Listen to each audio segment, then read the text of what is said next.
새로 꾸미고 있다는데 정말로 밝고 황금색으로 빛나는 게 정말 보기 좋습니다. 품격이 아주 있어 보이고 미국의 새로운 번영을 상징하는 것 같습니다. Mr. President, let me begin by thanking you on behalf of the Korean people. I would like to thank you for giving your time for today's meeting. And I heard that you recently redecorated the Oval Office, and I would like to say that it looks very bright and beautiful, and it has the dignity of America, and it symbolizes the new future and prosperity of America. 미국을 다시 위대하게 만드는 것이 우리 대통령님의 꿈인데 미국이 다시 위대하게 변하고 있는 것 같고 그게 다우존스 지수에서도 그게 나타나는 것 같습니다. 제가 보니까 사상 최고치를 경신하고 있던데 오늘은 잠깐 조정되고 있지만 아주 훌륭하게 미국이 다시 위대해지고 있는 것 같습니다. I believe that making America great again is your goal, and I believe that that is what is currently taking place in America. And I think the most symbolic thing of that is the Dow Jones Index, which reached a record high recently, although it went down a bit, but it reached a record high. And so I think that America is becoming great again. 말씀하신 조선 분야뿐만이 아니라 제조업 분야에서 르네상스가 이루어지고 있고 그 과정에서 대한민국도 함께 하게 되길 기대합니다. So I believe that there is a renaissance taking place not only in the shipbuilding sector but also in the manufacturing industry, and I hope that Korea can be a part of that renaissance. 그리고 또 한 가지 제가 꼭 말씀드려야 될 것이 대통령님의 평화를 지키는 기간의 미국의 역할을 넘어서서 새롭게 평화를 만들어가는 피스메이커로서의 역할이 정말로 눈에 띄는 것 같습니다. And one thing that I wanted to say to you is that America's role not as a keeper of peace, but a maker of peace, is being more is emerging more evidently. 유럽, 아시아, 아프리카, 중동 뭐 여러 곳에서의 전쟁들이 이제는 트럼프 대통령님의 역할로 휴전하고 평화가 찾아오고 있습니다. Many wars in Europe, in Asia, in Africa, and in the Middle East are coming to peace because of the role that you are playing. 세계 지도자 중에 전 세계의 이런 평화 문제에 대통령님처럼 이렇게 관심 가지고 실제로 성과를 낸 경우는 처음으로 보이십니다. So among the many world leaders, I believe that you are the only leader who has made such accomplishments. 그리고 가급적이면 전 세계에서 유일하게 분단 국가로 남아 있는 한반도에도 평화를 좀 만들어 주셔서 김정은과도 만나시고 북한에 트럼프 월드도 하나 지어서 거기서 저도 골프도 칠 수 있게 해주시고 그래서 전 세계가 인정하는 정말 세계사적인 평화의 메이커로서의 역할을 꼭 해주시기를 기대합니다. And I would like to mention that the only remaining divided nation in the world is the Korean Peninsula, and I would like to ask for your role in establishing peace on the Korean Peninsula. So I look forward to your meeting with Chairman Kim Jong-un and construction of a Trump Tower in North Korea and playing golf at that place. 아마 기다리고 있을 것 같습니다. 네, 기다리고 있을 것 같습니다. So I believe he will be waiting for you.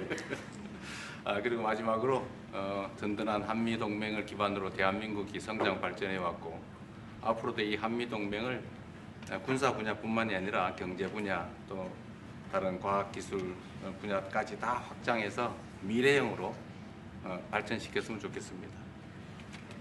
Korea was able to attain economic growth and development through our ironclad alliance. And going forward, I hope to develop our alliance into a future-oriented alliance that encompasses areas not only limited to security, but also the economy and science and technology. 대한민국 국민들은 트럼프 대통령님에 대해서 정말로 큰 기대를 가지고 있다는 말씀을 드리면서 다시 한번 이런 시간 내주셔서 감사드립니다. The Korean people have great expectations for you, Mr. President. Thank you once again for your time. Well, thank you very much. It's an honor to be with you. I will say that Kim Jong-un and I had a very good relationship, as you remember, and still do. And when I came in, I didn't know him. We had 2 summits, but we became very friendly. Respect. It was great respect. And it was not going to be that way had Hillary Clinton won the election. It would have been a disaster. but we think we can do something in that regard with respect to North and South, and I think you are much more prone to doing that than other leaders that I've been working with from South Korea. And we'll work on that. I think it's very good to work on that. If you remember, you were doing the Olympics, and there was a great time of hostility with North Korea, and you weren't selling tickets because nobody wanted to be blown up in the stadium during the opening ceremonies, right? And you were not selling tickets. And I was also at my formative stage with North Korea and Kim Jong-un, and we were a little bit going at it about Rocket Man, Little Rocket Man, everything back and forth, and it was really nasty. And then I got a call one day, and they wanted to get together, they wanted to talk, and we started talking. And then he said really brilliantly, he said, you know, the Olympics is going to be opening very soon, and we'd like to be a part of it. They actually put teams in it. You got along great. And by the way, immediately upon that phone call, you started selling tickets, and it turned out to be a tremendous success. So it went from being empty stadiums because people were afraid to go, because it was a target potentially, to a great success. And I was very proud of that.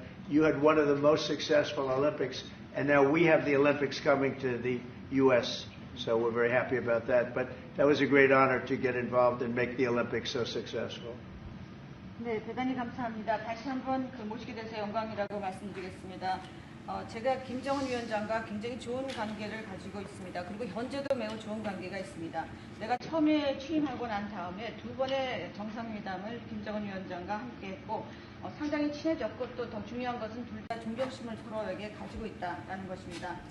만일 힐러리 클린턴이 대통령으로 당선했다면 절대 그러한 상황까지 이르지 않았을 것입니다.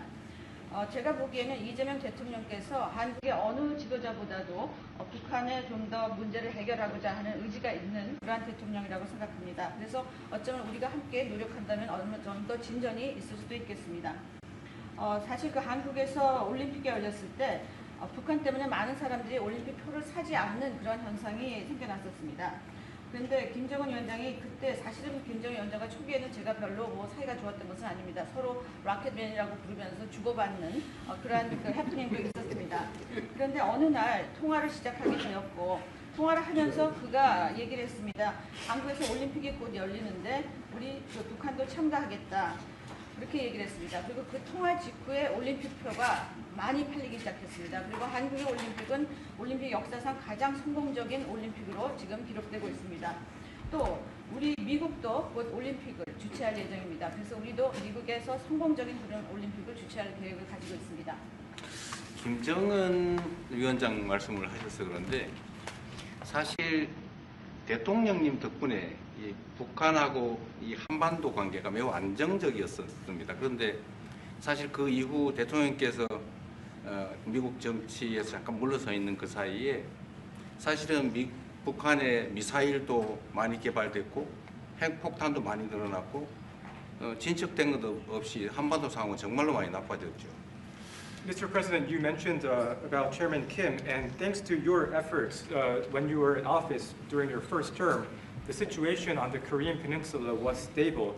But during the hiatus where you were out of office, North Korea developed further its nuclear and missile capabilities, and that led to a deterioration on the situation of the Korean Peninsula. And they wouldn't have done that. They would not have done that if I were president. That 내가 was not going to 만약에 happen. 대통령이 당선되었다면 그런 일이 일어나지 않았을 것입니다. 전적으로 공감합니다. I completely agree with you. 그래서 지금 얼마 전에 김여정이 미국과 저를 비난하는 발언을 할 때도 대통령과 김정은 위원장의 특별한 관계에 대해서는 의심하지 않는다 이런 표현을 했습니다. 기다리고 있다는 뜻으로 보여졌습니다. So when Kim Yo-jong, the deputy director of the Workers' Party of Korea, issued a statement denouncing South Korea, she mentioned about the not bad relationship between you and Chairman Kim Jong-un, and I believe that this is a sign that North Korea is waiting. 한반도의 평화의 새 길을 꼭 열어주시기 바랍니다. So I hope that you will usher in a new era of peace on the Korean Peninsula. I will do that, and we'll have talks. He'd like to meet with me. He didn't want to meet with Biden because he had no respect for Biden. but we look forward to meeting with him, and we'll make relations better. You'll help that. You had a lot of leaders. I've gone through a lot of leaders in South Korea. You know, it's been quick. You'll be there for a long time. But we, in the various leaders that I've dealt with, they were not approaching it properly, in my opinion, having to do with North Korea. But I think your approach is a much better one. 네, 그렇게 하도록 하겠습니다. 김 위원장이 바이든 전 대통령을 만나고 싶죠 하지는 않았지만 말은 만나고 싶어 할 것 같습니다. 그래서 그런 그 시도를 하겠고요. 내가 한국의 지도자들을 여러 분을 만나봤는데 제 개인적인 생각으로는 대북 정책이 그렇게 적절하지 않지 않았나 하는 생각이 듭니다. 그래서 이 대통령께서 그 적절한 대북 정책을 통해서 좀 더 그 진전이 있었으면 하는 생각입니다.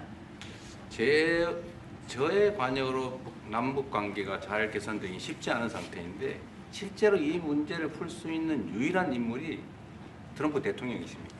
So resolving this issue through my engagement is not an easy thing. And the only person that can make progress on this issue is you, Mr. President. 대통령께서 피스 메이커를 하시면 저는 페이스 메이커로 열심히 지원하겠습니다. So if you become the peacemaker, then I will assist you by being a pacemaker. That's good. We can do big progress, I think, with North Korea. Absolutely. 네, 북한에 대해서 큰 진전을 함께 이루어 나갈 수 있다고 믿습니다. 감사합니다. Okay, thank you very much. Thank you very much. Okay. Good job. Okay, questions, please. Mr. President, when you met with Russian President Vladimir Putin, how soon did he say that he wanted to sit down with Ukrainian President Zelensky? Russia, as of now, says there's no meeting on the books and no agenda is set. Well, that's going to be up to them. It takes two to tango. I always say it. And they should meet, I think, before I have a meeting and probably close the deal. But I think it's appropriate they meet. They do not exactly get along well, as you can understand. And I'm sure it's a meeting that perhaps he didn't like. But he wasn't happy about coming to the United States either. That was a big concession, and I appreciate the fact that he did. You know, I've always had a very good relationship, despite a fake Russia haunt that we had. But we've always had a great relationship, very good relationship, strong relationship with Russia. That's a good thing, not a bad thing, by the way. That's a very good thing. And it's good to get along with Kim Jong-un, and it's good to get along with everybody, including President Lee. It's good to get along, and I get along with the foreign leaders. You see that with the biggest group of foreign leaders that we've ever had. Don't forget the European Union was here also representing a large group of countries just recently. So I believe that we're going to get that war straightened out. We're going to get it done. I don't know that they'll meet. Maybe they will. Maybe they won't. They'd like me to be at the meeting. I said, you guys ought to work it out. It's between you. It's not us. Now, in the meantime, we're not spending any money on, as you know, on Ukraine. We're selling military equipment to NATO. NATO now is taking in, excuse me, NATO now is taking in a large amount of money from the countries. They're taking in 5% of GDP versus 2%. They're paying the 5%. They never paid the 2%, most of them, or a lot of them. NATO has a lot of money. We are selling military equipment to NATO at full price. And NATO's distributing that equipment to wherever they are, I mean, perhaps to Ukraine. So NATO's working with Ukraine. Biden was giving hundreds of billions of dollars, just willy-nilly, just giving money. He had no idea where it was going. It was terrible what was happening. So we're not involved anymore in terms of the cost. We're in for $350 billion. As you know, I also got the rare earth deal done with Ukraine, which was worth much more than the $350 billion. But I'm not interested in the money so much, even though we've done a great job in that regard. I'm not interested in that. I'm interested in stopping a war where last week 7,109 soldiers died, both Russian and Ukraine. It's such a waste of life and humanity. They're not from this country. They're not from any other country other than Ukraine, for the most part, other than Ukraine and Russia. But it's a very important thing to me to stop it. I stopped 7 wars that were raging, one for 31 years, the Congo, and as you know, Rwanda, one for 35 years. I don't have to go into them. You know the list better than I do. But we stopped a lot of wars, including, you think about it, India and Pakistan, which was probably 2 weeks away from being a nuclear war. They were shooting down airplanes all over the place. So I'm very proud of that. I thought this would be, in many ways, the easiest way. I have a very good relationship with Putin. I thought it would be the easiest one to stop, and it's really not. It's very complex. It's very personal from their standpoint. There's tremendous dislike personally between the two men, and we're going to have to straighten that out. But I would like to see them meet first. They'd like me to be there. I may be there. I may not. I'll see. But I wanted them to work out their differences first, because it is ultimately between them. And when that happens, I think we'll get an end. Maybe they meet, maybe they don't. How long are you willing to let this play out? And if they don't meet, will there be consequences, and how soon for Russia? Yeah, there could be very big consequences, but we'll see what happens. There might be very big consequences, because this is something that has to end. This war would have never taken place, and for 4 years it didn't take place. But if I were president, this war would have never taken place. There has not been a war like this since the Second World War. This is the biggest thing that's happened in terms of warfare, wars. It's a whole new form of fighting. It's a drone fighting. It's a drone war. No, a drone war never existed before. And we're actually studying it from the standpoint of Pete Hegseth and everybody. We're studying it and studying it very carefully. This is a whole new form of war, but it's a violent war, and there has been nothing like this since the Second World War. So we'll see what happens over the next week or two, and at that point I'll step in very strongly, and if I have to be there, I'll be there. And we'll either have a deal or we won't. But a lot of people are dying, and I want to get us... Mr. President, Kim Jong-un wants to meet. When do you want to meet with him? With who? You said the North Korean leader wants to meet. How soon would you? You know, we want to have a meeting. I like to have a meeting. I get along great with him. You know, you were there. We even had a press conference. He had his first press conference. Kim Jong-un had a press conference. This was a little different press conference. I said, have you done a press conference before? No. And you know what? He did great. It was a great press conference, actually. It was historic. I doubt he's done one since. But I said, would you like to meet the fake news? Because whatever you want to do. And they came in like, you've never seen anything like it. And then he said, enough. And that was the end of the press conference. That was the end. It ended very rapidly. But I think he had a good time. I look forward to meeting with Kim Jong-un in the appropriate future. Would you reduce the number of forces in South Korea so that the United States could have more flexibility in the region?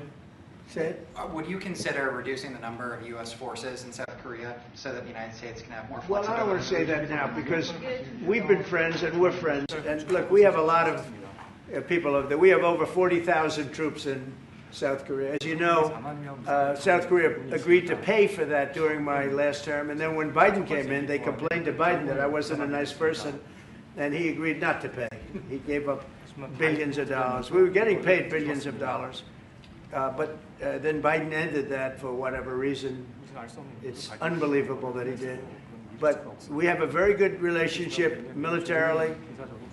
They would say, but we gave you land. I said, no, you didn't. You lease us land. There's a big difference between giving and leasing.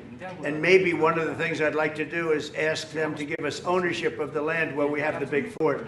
You know, we spent a lot of money building a fort, and there was a contribution made by South Korea, but I would like to see if we could get rid of the lease and get ownership of the land where we have a massive military base. Okay? Would you go?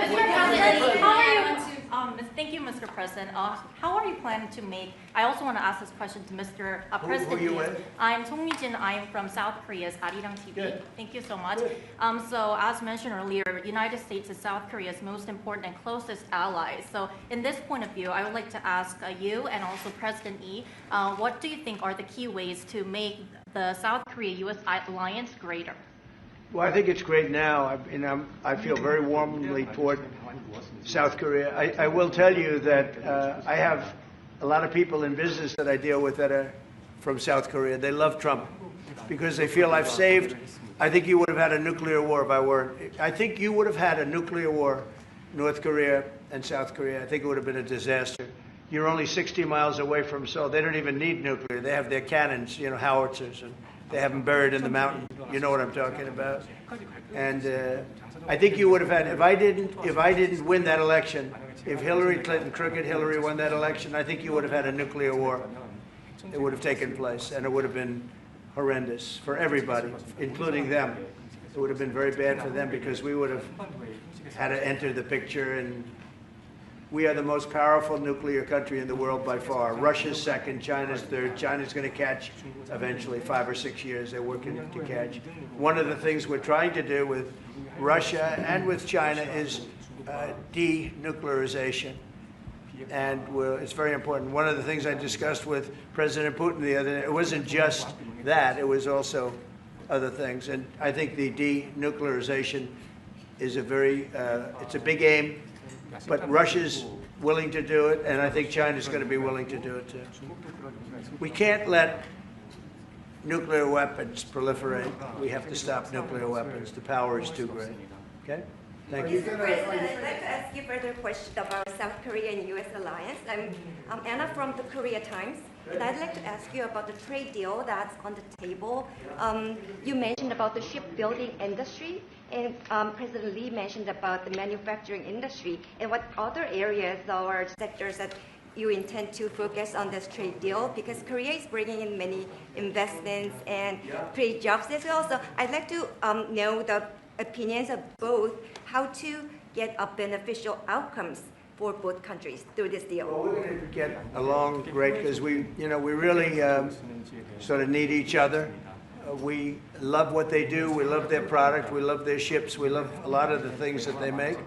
And they love what we have. We're dealing with them on Alaska having to do with the oil. You need oil and we have it. So we have a big advantage in that way. We have more oil and gas and coal and energy than any other country in the world by far. No, for whatever reason, God was very good to us. He gave us the greatest. We didn't use it. We started to use wind. Wind doesn't work. They started to use solar panels that took over the land all over the Midwest, where the farmers said, what happened to my land? They'd have a 10-mile by 10-mile solar field that they couldn't farm. The most valuable farming land in the world, probably the most vibrant in the world. And they put solar plants all over the place. It's ridiculous. Big, massive black fields of solar that all comes out of China, or plastic, all comes out of China. But we have the greatest amount of energy in the world, and we're dealing with South Korea, as you know, in Alaska, and we're going to be making a deal, a joint venture with South Korea. Japan is involved also, very strongly involved.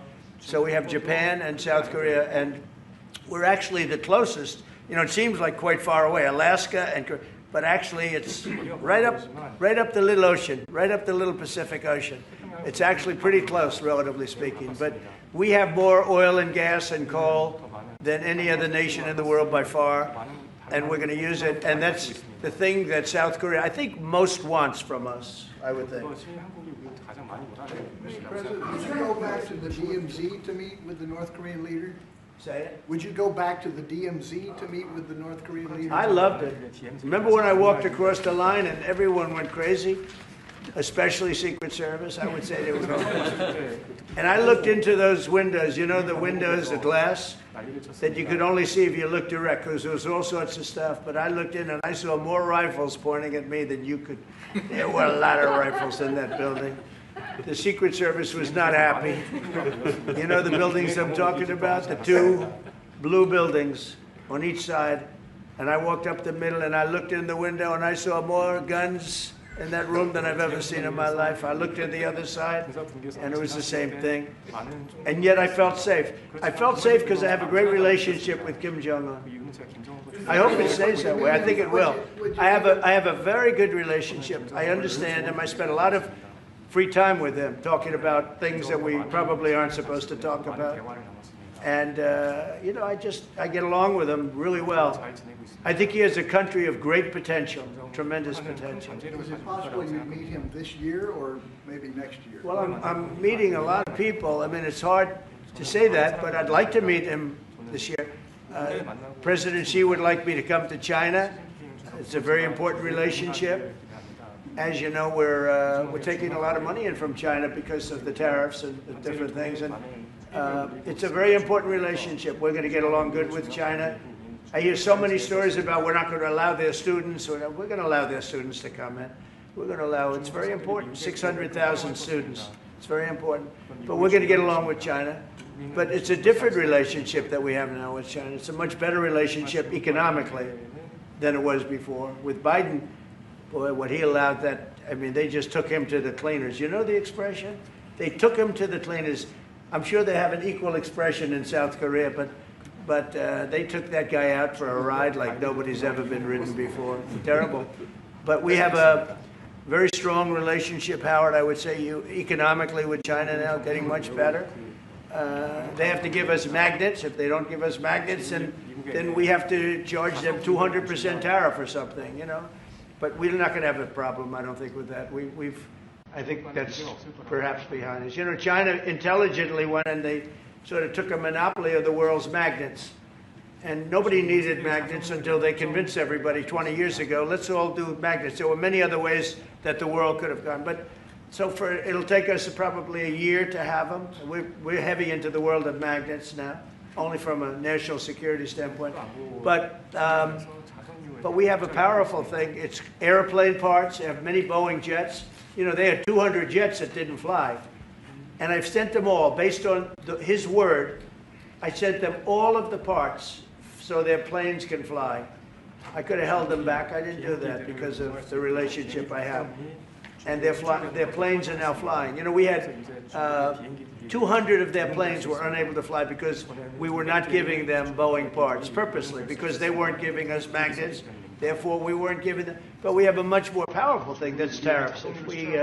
If we wanted to put 100%, 200% tariffs on, we wouldn't do any business with China. And, you know, it would be okay, too, if we had to. But the magnet situation, we have tremendous power over them, and they have some power over us with magnets. We're going to have a lot of magnets in a pretty short period of time. In fact, we'll have so many we won't know what to do with them. But you know the story. It's a very interesting history with magnets. And it really is because presidents, not being business people, they allowed that to happen. And they shouldn't have. But we have much more, I mean, look, in terms of playing the cards, we have much bigger and better cards than they do. But with that being said, I think we have a great relationship. I spoke to President Xi fairly recently, and at some point, probably during this year or shortly thereafter, we'll go to China. And I think we're going to see a magnificent sight. It's a great country. Mr. President, on the National Guard. You and President Lee actually are planning to go to China. You mentioned either this year or next year. Could you please share more details about your plans going to China? And also President Lee, I think... Well, maybe we'll go together. Do you want to go together? We can share a plane. We'll save energy. We'll save a little, you know, the ozone layer. Remember President Obama used to talk about the ozone layer, and then he'd fly to Hawaii to play around the Gulf in a 747. Would you accept the invitation, Mr. 중국에서 만약 Well, it was sort of meant jokingly, but if you want, you can go. 대통령하고 같이 가면 좋겠습니다. I would like to go together with President. Do I accept? Does he accept? If you want to go, I'm going to get special permission. I'm sure you can go. But we're going to have a great relationship with China. I mean, it's happening. You see it. It's happening. They have some cards. We have incredible cards, but I don't want to play those cards. If I played those cards, that would destroy China. I'm not going to play those cards. Mr. President, on the National Guard, you've talked a lot about Democratic-run cities and states. Would you also consider sending the National Guard into red states and red cities that are also seeing high crime? Sure, but there aren't that many of them. If you look at the top 25 cities for crime, just about every one of those cities is run by Democrats.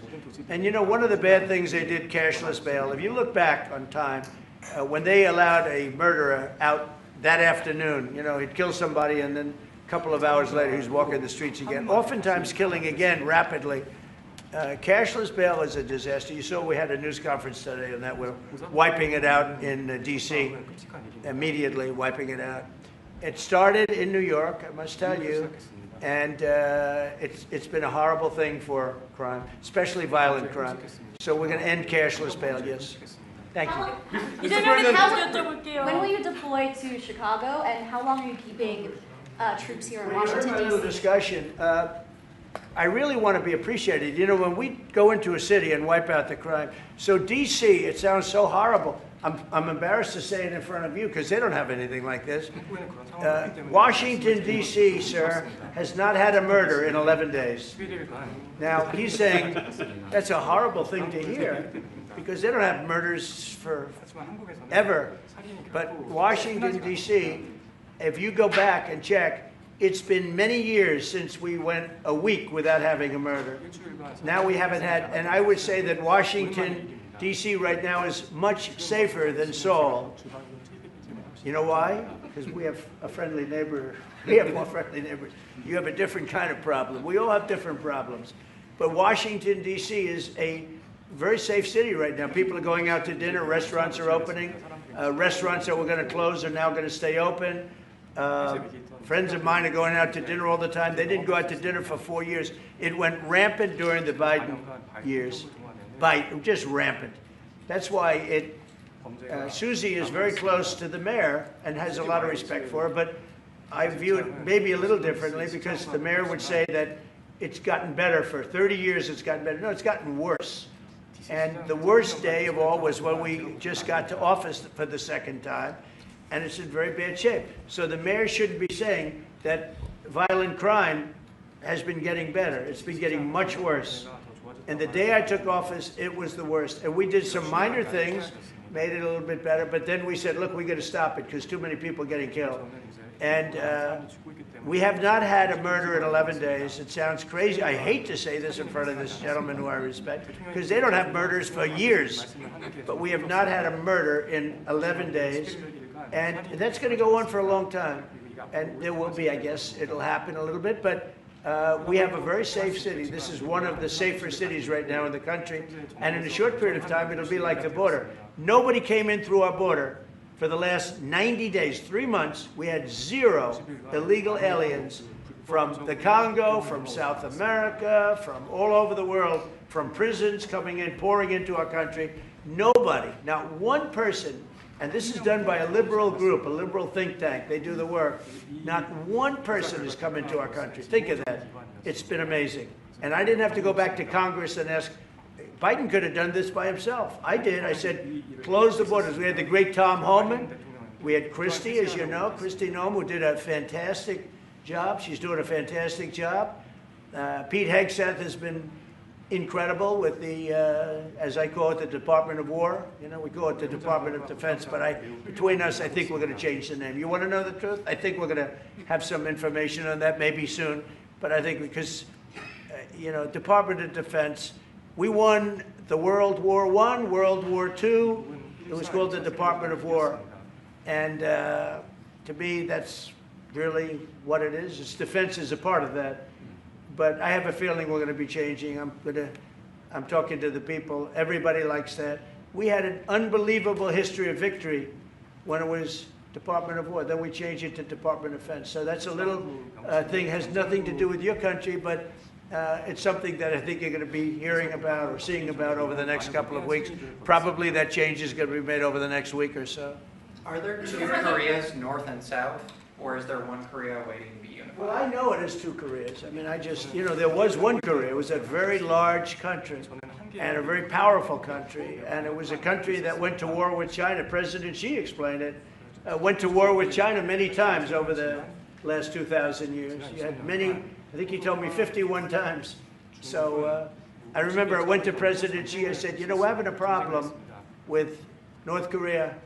Straighten it out, would you please? He said, well, we have been to war with them. And I think he said 51 times. But at that time, it was the whole of Korea. It wasn't, you know, North and South.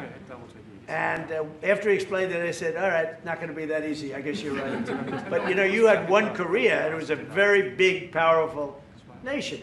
Now you have 2 big, powerful nations, but you have essentially a wall in between.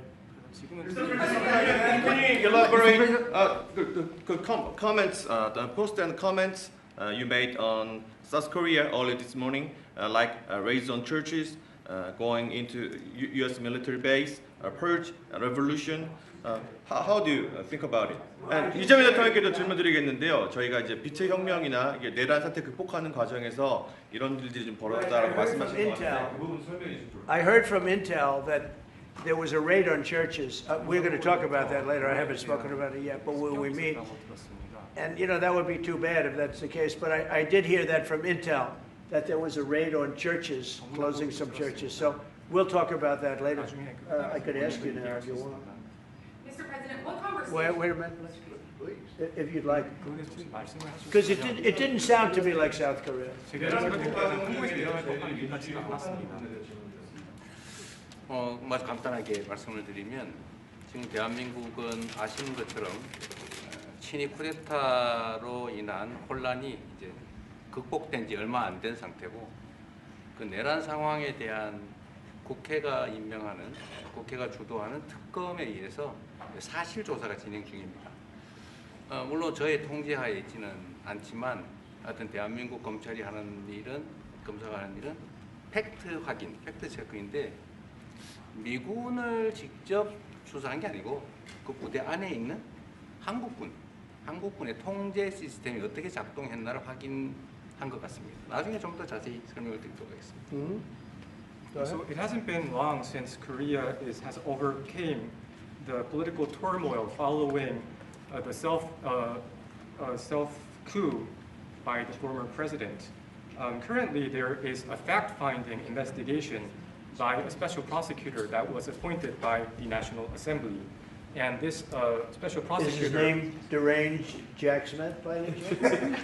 They took him from our country. Deranged Jack. He's a deranged, sick individual. But go ahead. Go ahead. I'm only kidding. Maybe I'm not. And that special prosecutor is not under my control. And so the special prosecutor is conducting a fact-finding investigation. And I would like to explain about what you said about U.S. bases. They did not conduct a search and seizure of American bases, but they looked into the chain of command and the control system of the Korean military. Right. And I would be happy to That's okay. explain about this more in detail I'm sure during our lunch meeting. I am sure it's a misunderstanding, but there is a rumor going around about churches, raiding churches. So we'll talk. I'm sure that's going to be worked out fine.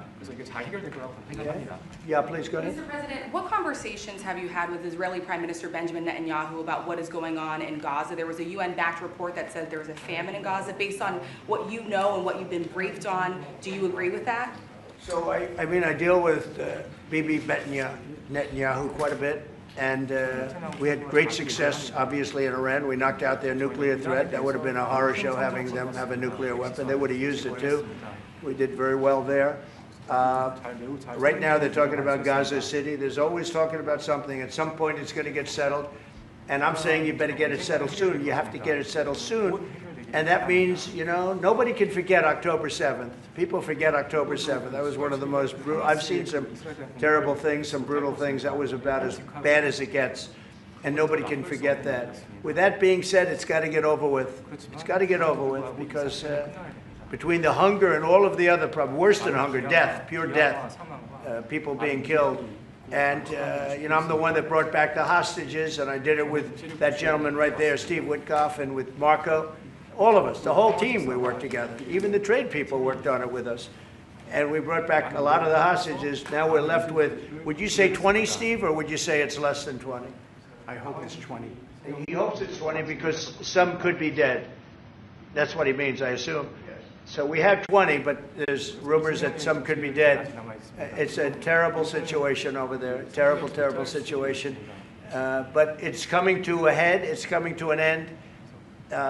We are sending, we sent $60 million of food over there just recently. And I don't even know if people know it. We distributed ourselves. We're giving a lot of food, spending a lot of money on food, getting it over there. We have a lot of food. We have a lot of oil, and we have the greatest farmers in the world. So we have a lot of food, but we're sending a lot of it over to Gaza, and we're feeding a lot of people. But with all of that being said, it's a lot of people to feed. And I think that we will have, I think within the next 2 to 3 weeks, you're going to have pretty good conclusive ending. And it's a hard thing to say because they've been fighting for thousands of years, if you want to know. That's been a hotbed forever. But I think we're doing a very good job. But it does have to end. But people can't forget October 7th either. do you plan to attend APEC summit to be held in Korea? Summit in South Korea? Yes, South Yeah, I'd Korea love in to. November. I'd love to. Last time I spoke in front of your parliament, and I loved doing that. Beautiful respect they had for our country, and a beautiful room. I remember how beautiful it was, and I enjoyed doing it. No, I could see going. I think I'm going for a trade meeting to South Korea pretty soon. You're hosting a trade meeting, so I can sneak away from that trade meeting, and we'll go and do something for the president if he'd like me to do that. Okay? But so we'll be going there fairly soon. You know about that? If you attend, then it's a good chance to meet up Kim Jong-un again, or maybe Xi Jinping. Then how do you think of it? You mean set them up together? Yes. That'd be interesting. We'll arrange a meeting between you and Kim Jong-un. Would you like that? That's a very tough question right now. I don't know where that question is leading. Anyway, look, I get along great with Kim Jong-un, and if whatever I can do having to do with South Korea and getting people together, you should get together, right? Yes, ma'am. Yes. Yeah. I want to ask. This turned out to be the worst one in the room. I want to ask about Masca project. Masca project. Make great again. Shipbuilding. Yeah. Yeah. Oh yeah, sure. We're going to do that. Yeah. I think we're going to do that very strongly. We're going to have a big, within a period of, it takes a while. That's a hard one to start. Some companies you can start easily. Shipbuilding's a tough one to start, but we'll be doing that. Now, with that being said, we make the best submarines anywhere in the world. We make submarines. We're 25 years ahead of anybody else in submarines. So we do that. We do that. But we really gave up the shipbuilding industry foolishly many years ago, but we're gonna start it up again. We're gonna be making our own ships again soon. Okay, how about one or two more? Have you been briefed on the search of John Bolton's home and office from Friday? Have you been briefed I on have that? not been briefed. No, I read it just like you did. I was never a fan of his. I thought he was stupid. I thought he was, a guy that only wanted to go into war. He liked killing people. I thought he was essentially a bad guy, but I'm not involved in that. No, you'd have to ask Pam Bondi about that. Are more raids coming, sir? Are more raids like that coming, sir? Are more raids like the one on John Bolton's house coming? More raids? I don't know. You'd have to ask the Department of Justice. They raided my house, I can tell you that. They did a big raid on my house. They took away everything that wasn't pinned down, and they took away some of that too. No, they raided Mar-a-Lago. They started that. These were bad people that we had in our government before. They raided Mar-a-Lago. They went into my wife's area. They went into my son's area, my young son. And what they did was a disgrace.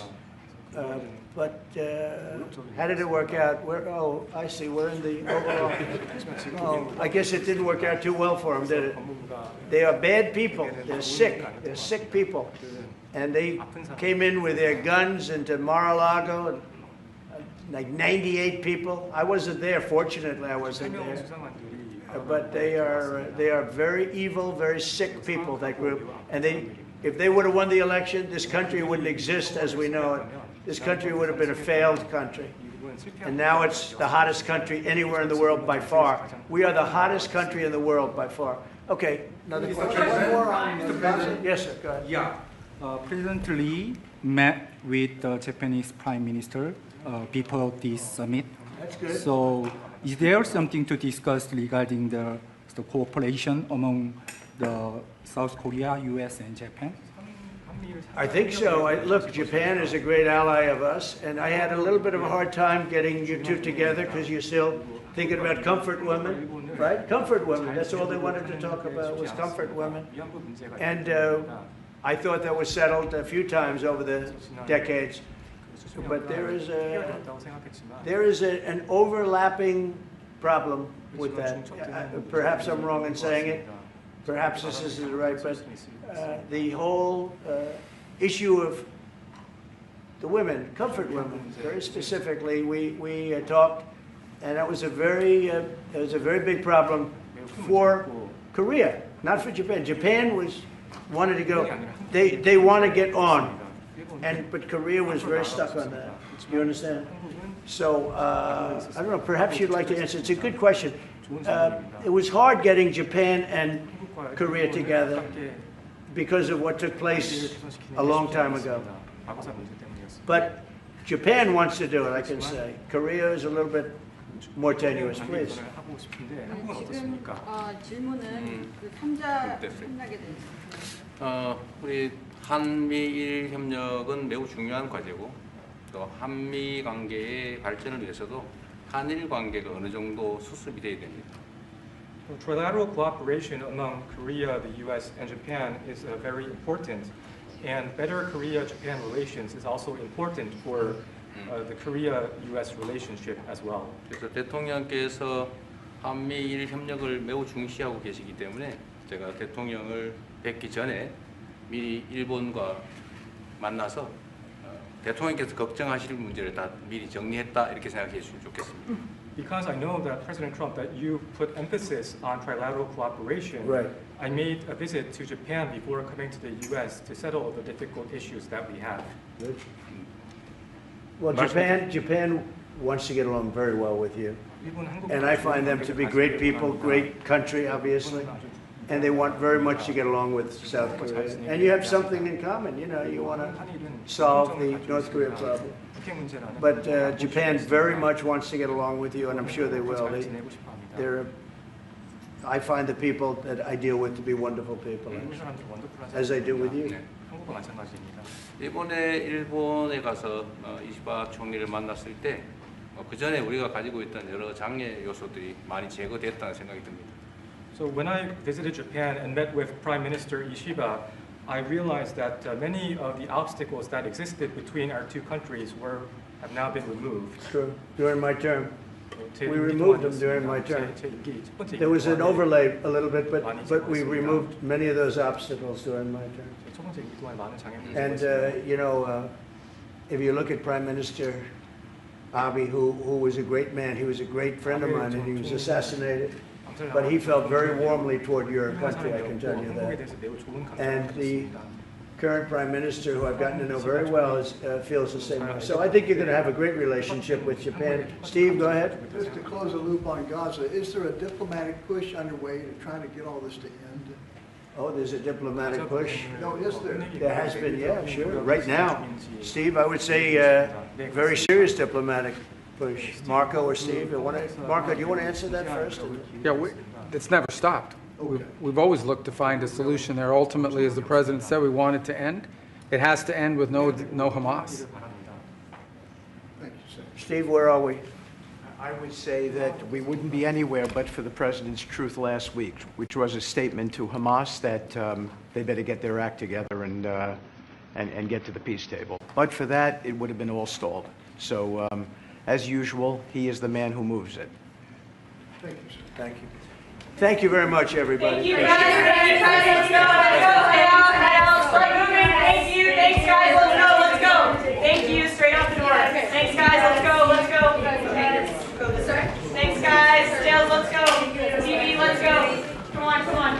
Let's go. Head out. Head out. Thank you. Thanks, guys. Please keep going. Thanks, guys. This way. Thank you. Keep going. Keep going. We're out. We're out. Thank you, guys. Out the door. Thank you. Richardson, if you want to hold in there until we get a wrangler.